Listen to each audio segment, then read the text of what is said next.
নান্দনিক সৌন্দর্যের দেশ ইতালিতে বসবাস করতে কার না ইচ্ছে হয়। বর্তমানে কর্মসংস্থানের জন্য ইতালিতে প্রবাসীরা বসবাস করে প্রায় 50 লাখেরও বেশি। 50 লাখের ভিতর প্রায় 3 লাখের মতোই প্রবাসী বাংলাদেশিরা বসবাস করে। বর্তমান সময়ে যারা বসবাস করে ইতালির বড় শহরগুলোতে, ইতালিতে বাসা ভাড়া বৃদ্ধি পেয়েছে অস্বাভাবিক হারে। দেশটির বড় শহরগুলোতে বাড়ি ভাড়া অনেক বেশি, যা কখনো কখনো মাসিক বেতনের চেয়ে বেশি।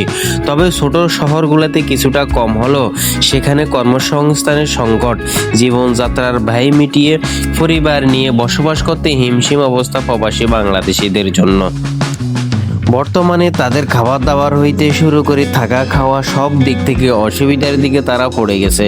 কিছুই করতে না ফেরে তারা অনেকেই ছোট শহরগুলোর দিকে ছুটছে, কিন্তু সেখানে তো কর্মসংস্থানের অনেকটাই অভাব রয়েছে।